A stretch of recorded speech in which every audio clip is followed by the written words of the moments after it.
m'appelle Inès Léraud, je suis journaliste indépendante.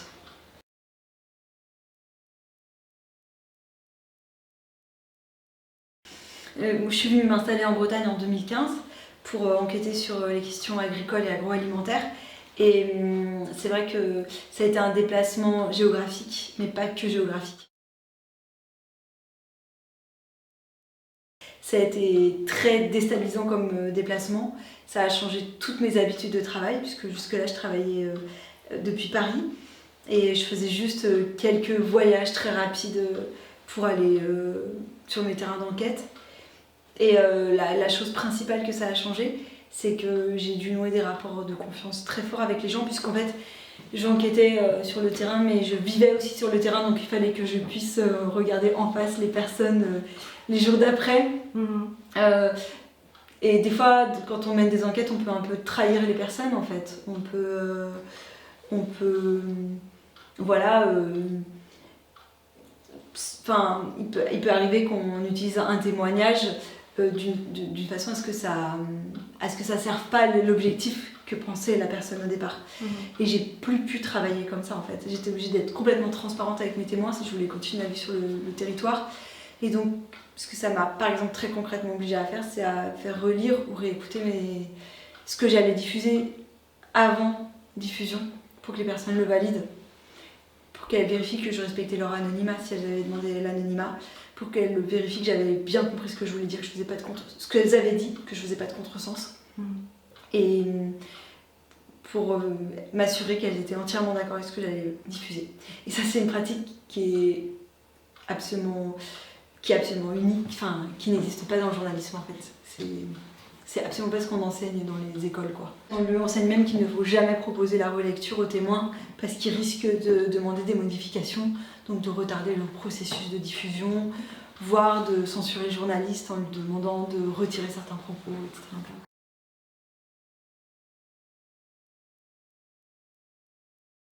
À Paris, je me sentais, même si j'allais au bureau tous les jours, que j'avais des confrères, des consoeurs, une rédaction, je me sentais hyper seule parce que personne ne s'intéressait vraiment à mes sujets sur la santé et l'environnement. Et quand je suis venue en Bretagne, comme c'était une nécessité vitale en fait pour les gens que j'enquête sur ces sujets, finalement je me suis sentie beaucoup moins seule qu'à Paris puisqu'ils ont très vite participé à mes enquêtes, ils m'ont donné des éléments, des documents, ils sont devenus des sources. Et j'ai eu l'impression au contraire de tisser un vrai réseau professionnel ici, et avec les habitants, et aussi avec des journalistes locaux. J'avais l'impression que c'était des vrais partenaires d'enquête.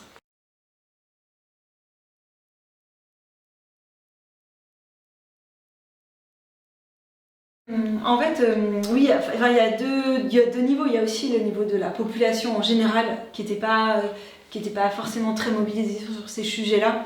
Et là, j'ai eu énormément de retours, énormément de courriers, y compris de très jeunes, d'adolescents, de collégiens, ou de confrères consoeurs comme Morgane Large, qui me disaient « Ah, mais je voyais pas mon pays comme ça, mais j'ai l'impression maintenant de vivre au milieu d'une mafia, j'avais jamais vu ça.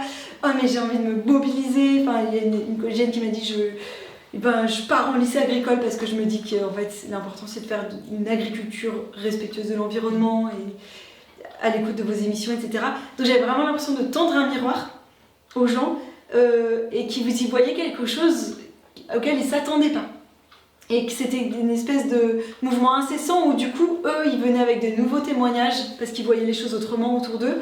Donc ils regardaient les choses autrement. Donc ils me disaient « Ah mais en fait, j'ai assisté à telle scène, j'ai vu telle pollution, j'ai vu... » En fait, je m'aperçois que j'ai subi une menace grave au sein de mon conseil municipal. Enfin, ils voyaient, ils percevaient leur propre expérience un peu autrement, ils l'analysaient autrement et ils venaient m'en parler, en témoigner au micro, et moi ça a alimenté ma réflexion sur ce que j'étais en train de découvrir, que j'appelais la fabrique du silence. Donc vraiment le sujet de mon enquête en fait en Bretagne, c'était pas vraiment les algues vertes, ça c'était une petite partie, c'était les pressions, les menaces et les censures dans la société bretonne liées à l'agroalimentaire, dans les conseils municipaux qui sont tenus par des gros agriculteurs ou des cadres de l'agroalimentaire, dans les abattoirs, dans les lycées agricoles, et comment finalement on muselle en fait une opposition politique ou des contre-pouvoirs. On mûrissait ensemble en fait, les habitants et moi, et qu'on produisait ensemble une analyse sur ce qui se passait dans cette société bretonne qui est tenue principalement par l'économie de l'agroalimentaire. Et pour ce qui est des associations, en fait, par exemple, les associations qui, autour des questions de marée verte, elles avaient fait un énorme travail sur la toxicité des marées vertes. Mais moi, je leur ai vraiment apporté une enquête sur justement la partie agroalimentaire, comment ça se passe à l'intérieur du secteur, comment est réparti l'argent, combien sont payés les cadres, combien sont payés les agriculteurs, quels sont les mécanismes d'oppression sur les agriculteurs. Par exemple, j'ai réussi à avoir des témoignages qui montraient que si jamais ils critiquent les industries agroalimentaires pour lesquelles ils travaillent, on peut les faire taire en leur livrant des animaux de mauvaise qualité, en leur livrant de l'aliment contaminé, périmé, etc. On peut les faire couler économiquement. Et du coup, c'est un peu cette partie-là que j'ai apportée, peut-être un peu plus analytique.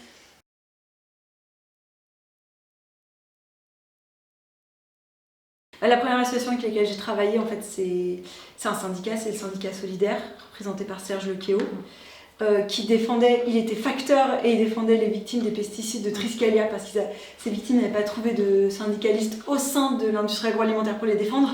Donc c'est un facteur syndicat sud qui les a défendus.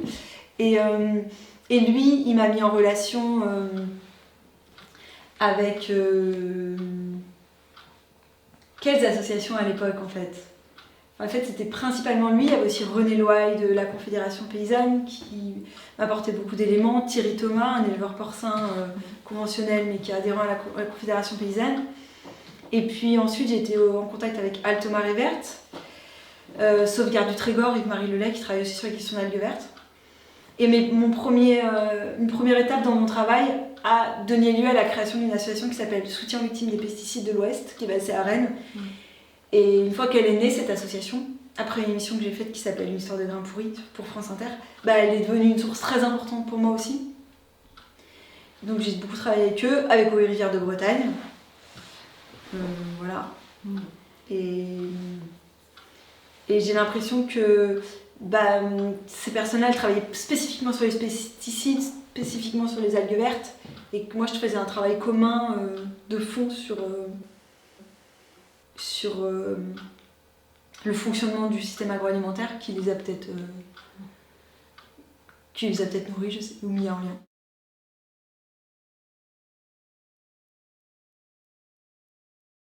Les marées vertes, ça m'évoque des morts très brutales.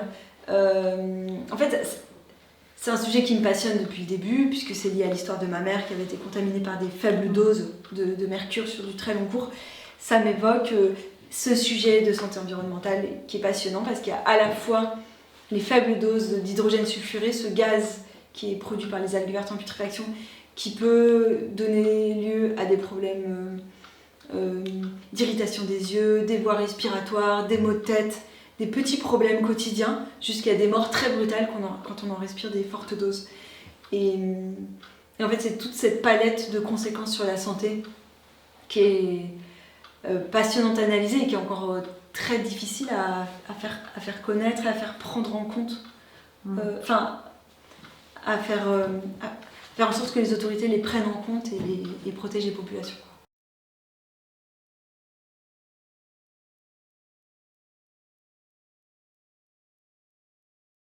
C'est vrai que c'est assez fou parce que moi, quand je commence à avoir des pressions sur mon travail, c'est en 2018, quand je fais des enquêtes pour Radio France. Et en fait, en 2019, après, avec la sortie de la BD, j'ai des procès en diffamation. Et à cette époque-là, on me dit, vous n'avez pas peur, vous restez en Bretagne quand même, vous n'avez pas peur qu'on vous menace physiquement, de retrouver une bombe dans votre boîte aux lettres. Et je dis aux gens qui me demandent ça, ou à mes confrères, consoeurs, etc., journalistes qui me demandent ça, je dis mais pas du tout, on est en France, il n'y a jamais eu d'agression physique ou matérielle sur un journaliste qui enquête sur l'environnement. Ça n'est pas arrivé et ça ne peut pas arriver en fait, je suis totalement sereine sur ces questions-là. Et en fait, un an après, ça arrive sur plusieurs de mes consoeurs en fait, sur Morgane Larche, sur une autre journaliste qui enquête sur l'agroalimentaire dans le sud-est, Hélène Servel aussi, qui sera agressée par un très gros exploitant agricole. Et Et du coup, je pense qu'il y a eu un tournant qui s'est opéré. Avec... Et ça vient pas de nulle part. Je pense que ça vient vraiment d'une attitude de l'État qui a ouvert la voie à cette forme d'agression, notamment en créant la cellule Déméter, qui est une cellule de gendarmerie au service de la FNSEA, au service de l'agriculture intensive. Et qui est aussi une violence policière qui a augmenté à l'égard des manifestants et des journalistes en manifestation.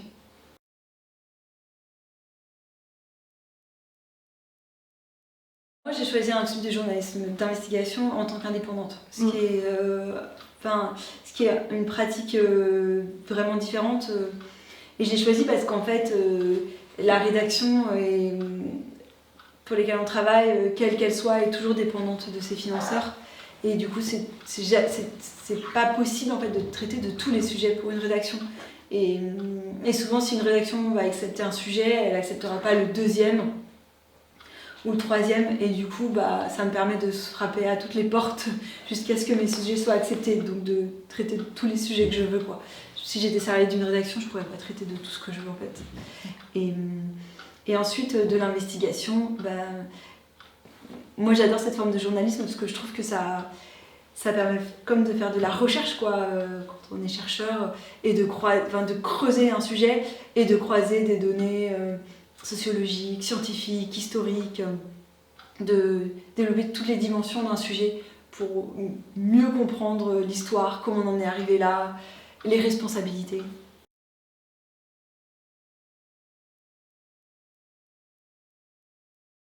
J'ai l'impression qu'on vit quand même une époque où moi je considère que c'est quand même une chance au niveau journalistique, où on peut un peu sortir de notre soi-disant neutralité et s'engager vraiment pour des causes sans que ça paraisse être un défaut journalistique, quoi. Mais par rapport après, je rejette pas totalement le journalisme de solution.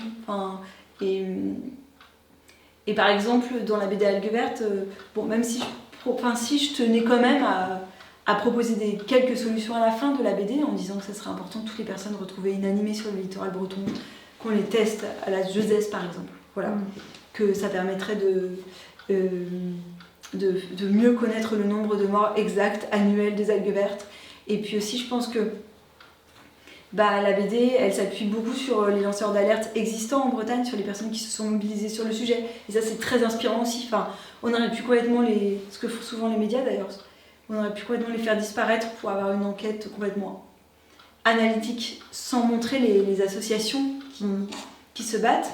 Et ça, je pense que ça aurait été totalement déprimant, alors que là, on en sort avec quand même de l'énergie parce qu'on voit qu'il y a beaucoup de gens qui se mobilisent et que c'est possible.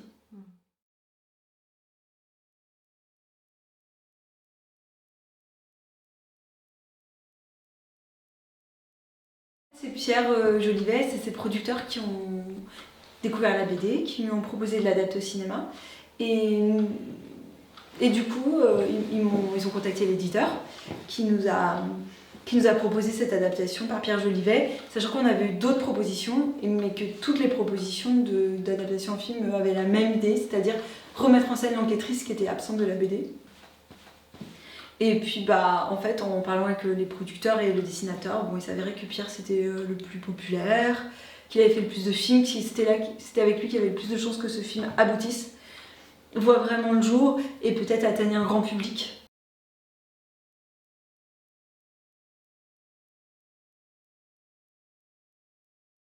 Ça m'a passionnée quand j'ai découvert ça, que le tournage avait tant de difficultés, donc je me suis permis d'appeler directement les élus de Saint-Michel-en-Grève par exemple. Et je leur disais mais non, l'album il stigmatise pas les agriculteurs, mais vous l'avez pas lu. Et ils me disaient non, on n'a pas lu cet album et on veut pas le lire. Donc voilà, c'était donc en fait un propos complètement qui déformait complètement le fond de mon travail. Non, mais moi j'aimerais trop les rencontrer, quoi. Là je les avais juste appelés, mais j'aimerais vraiment parler avec eux en face à face et leur livrer le fruit de mes enquêtes, de vive voix s'ils veulent pas prendre le temps de lire la BD.